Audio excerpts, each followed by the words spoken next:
BMC news live from Kochi Malayalam വാർത്തകൾ നിങ്ങൾക്കായി അവതരിപ്പിക്കുന്നത് Cochin Kalabhavan Angamaly franchise powered by heal life Thottakkattukara Nazareth villas and BMC production Angamaly. നമസ്കാരം, BMC radio Malayalam വാർത്തകളിലേക്ക് സ്വാഗതം. ഞാൻ ധനു കൃഷ്ണ. നിർമ്മാണം നടക്കുന്ന കാനയുടെ സൈഡ് ഭിത്തിയിടിഞ്ഞ് ലോറി കാനയിലേക്ക് മറിഞ്ഞു. കിഴക്കമ്പലം ചിത്രപ്പുഴ റോഡിൽ പള്ളിക്കര ജുമാ മസ്ജിദിനോട് ചേർന്നാണ് ലോറി മറിഞ്ഞത്. ഈ ഭാഗത്ത് വെള്ളക്കെട്ടിനെ തുടർന്നാണ് പൊതുമരാമത്ത് വകുപ്പ് കാന നിർമ്മിച്ചത്. കാനയുടെ സൈഡിൽ വേണ്ടത്ര മണ്ണ് നിറയ്ക്കുകയോ കോൺക്രീറ്റ് ചെയ്യുകയോ ചെയ്തിരുന്നില്ല. വീതി കുറഞ്ഞ ഈ ഭാഗത്ത് ലോറി മറ്റൊരു വാഹനത്തിന് സൈഡ് കൊടുക്കുന്നതിനിടെ ഭിത്തി ഇടിഞ്ഞു വീഴുകയായിരുന്നു. ലോറിയുടെ ലോഡ് ഇറക്കിയ ശേഷം മണിക്കൂറുകൾ ശ്രമിച്ചാണ് വാഹനം കയറ്റിയത്. കാന നിർമ്മാണം ആരംഭിച്ചപ്പോൾ തന്നെ വിവാദവും ഉയർന്നിരുന്നു. നൂറുകണക്കിന് വാഹനങ്ങൾ കടന്നു പോകുന്ന പ്രദേശത്ത് യാതൊരു മാനദണ്ഡവും പാലിക്കാതെയാണ് നിർമ്മാണം നടത്തിയതെന്നും നാട്ടുകാർ പറഞ്ഞു. ഏത് സമയത്തും വാഹനം സൈഡ് ഒതുക്കിയാൽ കാന ഇടിയുമെന്നും നാട്ടുകാർ മുന്നറിയിപ്പ് നൽകിയിരുന്നു. അത് ചെവികൊള്ളാതിരുന്നതാണ് അപകടത്തിലേക്ക് വഴിവെച്ചത്. മോറക്കാല പള്ളിത്താഴ മുതൽ അമ്പലപ്പടി താഴ്ഭാഗത്ത് വരെ 300 മീറ്ററിലധികം കാന നിർമ്മിച്ച് കോൺക്രീറ്റ് ചെയ്തിട്ടുണ്ടെങ്കിലും ഏത് സമയത്തും ഇവിടെ ഇടിഞ്ഞു പോകുമെന്നാണ് നാട്ടുകാർ പറയുന്നത്.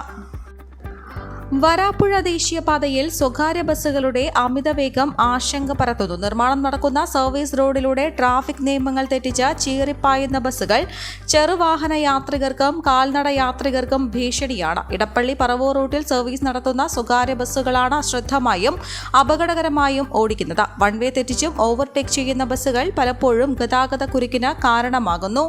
ചെറിയ വാഹനങ്ങളെ ഭയപ്പെടുത്തുന്ന തരത്തിൽ ഹോണുകൾ മുഴക്കിയും വൺവേ തെറ്റിച്ച് മുന്നോട്ടു പായുന്ന ബസ്സുകൾ കാൽനട യാത്രക്കാർക്കും ഭീഷണിയാണ്. കുനമാവ് കാവിൽനട ഭാഗങ്ങളിലാണ് അനുവദിച്ചിട്ടുള്ള പെർമിറ്റ് റൂട്ട് തെറ്റിച്ച് നിർമ്മാണം നടക്കുന്ന സർവീസ് റോഡിലൂടെ ബസ്സുകൾ ഓടിക്കുന്നത്. സ്കൂൾ വിദ്യാർത്ഥികൾ ഉൾപ്പെടെ ഒട്ടേറെ യാത്രികർ സർവീസ് റോഡിലൂടെ കടന്നു പോകുന്നതിനിടെയാണ് സ്വകാര്യ ബസ്സുകൾ റൂട്ട് തെറ്റിച്ച് ഇതിലൂടെ കടന്നു പോകുന്നത്. പലപ്പോഴും അപകടങ്ങൾ ഒഴിവാക്കുന്നത് തലനാരിഴയ്ക്കാണ്. പോലീസിനും ബന്ധപ്പെട്ട അധികൃതരോടും പരാതിപ്പെട്ടെങ്കിലും നടപടികൾ സ്വീകരിച്ചിട്ടില്ലെന്നും ആക്ഷേപമുണ്ട്. കുനമാവ് ചിത്തിരക്കവരയിൽ വിദ്യാർത്ഥികൾ കടന്നു പോകുന്ന ഭാഗത്തും നിര തെറ്റിച്ച് സ്വകാര്യ ബസ്സുകൾ അമിത വേഗത്തിൽ പായുന്നത് ഏറെ ആശങ്ക ഉയർത്തുന്നു. ഇവിടെയുള്ള വ്യാപാരികളും ഓട്ടോ ഡ്രൈവർമാരും ചേർന്നാണ് പലപ്പോഴും വിദ്യാർത്ഥികളെ റോഡ് മുറിച്ചു കടക്കാൻ സഹായിക്കുന്നത്.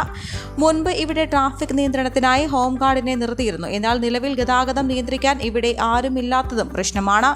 കവലയിലുള്ള സിഗ്നൽ വർഷങ്ങളായി പ്രവർത്തനരഹിതമാണ്. സ്വകാര്യ ബസ്സുകൾക്ക് പുറമെ മത്സ്യം കയറ്റിക്കൊണ്ടുപോകുന്ന വാഹനങ്ങളും റോഡിലൂടെ മരണപ്പാച്ചിലാണ് നടത്തുന്നത്. അമിതവേഗം കണ്ടെത്താൻ വരാപ്പുഴ മുതൽ കാവിൽനട വരെ വിവിധയിടങ്ങളിലായി ക്യാമറകൾ ഘടിപ്പിച്ചിട്ടുണ്ടെങ്കിലും ഇതിന്റെ ദൃശ്യങ്ങളുടെ അടിസ്ഥാനത്തിൽ നടപടികൾ ഒന്നും തന്നെ സ്വീകരിച്ചിട്ടില്ലെന്നും പരാതിയുണ്ട്. വാഹനങ്ങളുടെ വേഗം നിയന്ത്രിക്കാനും സുരക്ഷ ഉറപ്പാക്കാനും പോലീസും ബന്ധപ്പെട്ട അധികൃതരും ഉടൻ നടപടികൾ സ്വീകരിക്കണമെന്നാണ് ആവശ്യം. വയനാട്ടിലെ ഉരുൾപൊട്ടൽ ദുരിതബാധിതരെ സഹായിക്കുന്നതിനുള്ള ധനശേഖരണത്തിനായി മൂവാറ്റുപുഴയിലെ സ്വകാര്യ ബസ്സുകൾ നടത്തിയ സർവീസിന് യാത്രക്കാരിൽ നിന്ന് മികച്ച പ്രതികരണം. All Kerala bus operators organisation Muvattupuzha യൂണിറ്റിലെ 25 ബസ്സുകളാണ് ഇന്നലെ പ്രത്യേക സർവീസുകൾ നടത്തിയത്. Muvattupuzha RTO KK Suresh Kumar bus service flag off ചെയ്തു. നഗരസഭാ കൗൺസിലർ ജിനു മടയ്ക്കൽ അധ്യക്ഷനായി. Councillor KG Anilkumar, president Suresh Kombanal, secretary Muhammad എന്നിവർ പ്രസംഗിച്ചു.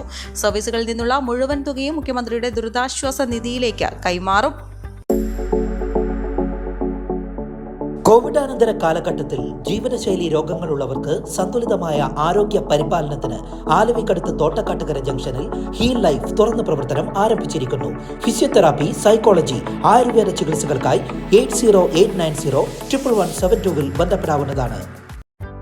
കളമശ്ശേരി ദേശീയപാതയിൽ ട്രാഫിക് സിഗ്നലുകൾക്കെടുത്തി പോലീസ് നടപ്പാക്കുന്ന ഗതാഗത നിയന്ത്രണം യാത്രക്കാരെ വലയ്ക്കുന്നു. ഇന്നലെ പകൽ മുഴുവൻ HMD റോഡ് കുരുങ്ങി. ഗതാഗതക്കുരുക്ക് 3 കിലോമീറ്ററോളം നീണ്ടു. ജോലിക്ക് പോകുന്നവരും വിമാനത്താവളത്തിലേക്ക് പോകുന്നവരും വിദ്യാർത്ഥികളും ആംബുലൻസുകൾ ഉൾപ്പെടെ കുരുക്കിലകപ്പെട്ടു.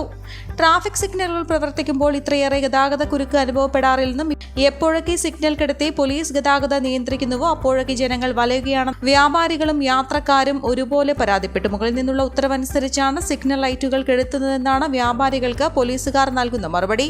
സീപോർട്ട് എയർപോർട്ട് റോഡ് വഴി ആലുവ ഭാഗത്തേക്ക് പോകുന്ന വാഹന യാത്രക്കാരാണ് സിഗ്നൽ കെടുത്തിയുള്ള ട്രാഫിക് നിയന്ത്രണം മൂലം ബുദ്ധിമുട്ടുന്നത്. വ്യവസായശാലകളിൽ പരിശോധനകളില്ല. ചമ്പന്നൂർ വ്യവസായ മേഖലയിൽ ചില കമ്പനികൾ രാത്രികാലങ്ങളിൽ പുറത്തേക്ക് രാസമാലിന്യം ഒഴുക്കിവിടുന്നു. തുടർച്ചയായി പരിശോധനകൾ നടത്തിയപ്പോൾ ചില കമ്പനികൾ നിയന്ത്രണങ്ങൾ ഏർപ്പെടുത്തി. എന്നാൽ പരിശോധനകൾ അയഞ്ഞതോടെ വീണ്ടും പഴയപടിയായി. മഴയുള്ളപ്പോൾ രാത്രിയിലാണ് മലിനജലം ഒഴുക്കുന്നത്. രാസമാലിന്യം ചെറുകാനകളിലൂടെ പാടശേഖരത്തിലും തുടർന്നു. മഞ്ഞാലിത്തോട്ടിലേക്കും എത്തുന്നുണ്ട്. കുട്ടാടൻകുഴി, മുണ്ടോക്കുഴി, മണൽക്ക പാടശേഖരങ്ങളിൽ രാസമാലിന്യം കെട്ടിക്കിടക്കുന്നു. മലിനജലം കെട്ടിക്കിടക്കുന്നതിനാൽ ദുർഗന്ധം രൂക്ഷമാണ്.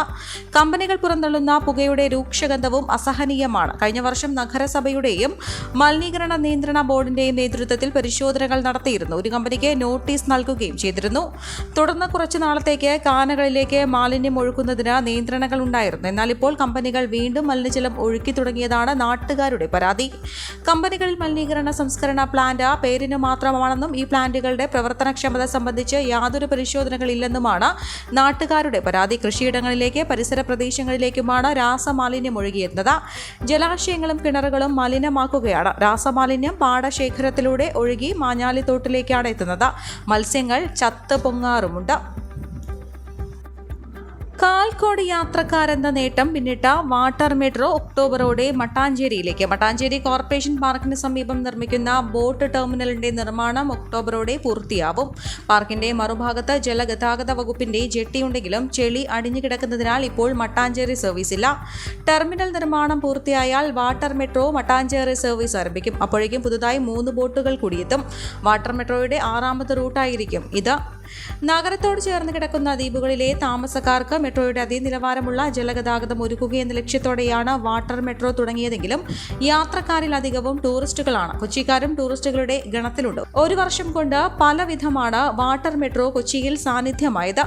നഗരത്തിൽ 1 മണിക്കൂർ സമയം ചെലവിടേണ്ട ഒരാൾക്കും ചെലവ് കുറഞ്ഞൊരു നേരം പോക്കായും വാട്ടർ മെട്രോ ഉപകരിക്കും. മറൈൻ ഡ്രൈവിൽ വാഹനം പാർക്ക് ചെയ്ത് ഹൈക്കോർട്ട് ടെർമിനലിൽ നിന്ന് ബോട്ടിൽ കയറി ഫോർട്ട് കൊച്ചി, മട്ടാഞ്ചേരി കറങ്ങി തിരികെ മറൈൻ ഡ്രൈവിലെത്തുന്ന ടൂർ സർക്കിളാണ് പുതിയ രീതി. മോഡൽ കരിയർ സെന്റർ നടത്തുന്ന പ്രയുക്തി തൊഴിൽ മേള നാളെ 10 മണി മുതൽ 1 മണി വരെ ടൗൺ എംപ്ലോയ്മെന്റ് എക്സ്ചേഞ്ചിൽ നടക്കുമെന്ന് എംപ്ലോയ്മെന്റ് ഓഫീസർ അറിയിച്ചു. Business development manager, graphic designer, sales manager, നീന്തൽ പരിശീലകൻ, ടെലികോളർ, വെയർഹൌസ് മാനേജർ തുടങ്ങി 200-ലേറെ തൊഴിലവസരങ്ങൾ റിപ്പോർട്ട് ചെയ്തിട്ടുണ്ട്. 18 വയസ്സ് മുതൽ 45 വയസ്സ് വരെ പ്രായമുള്ള ഉദ്യോഗാർത്ഥികൾക്ക് പങ്കെടുക്കാം. രജിസ്ട്രേഷൻ സൗജന്യം. ഈ വാർത്തയോടുകൂടെ BMC റേഡിയോ മലയാളം വാർത്തകൾ സമാപിക്കുന്നു. നന്ദി, നമസ്കാരം.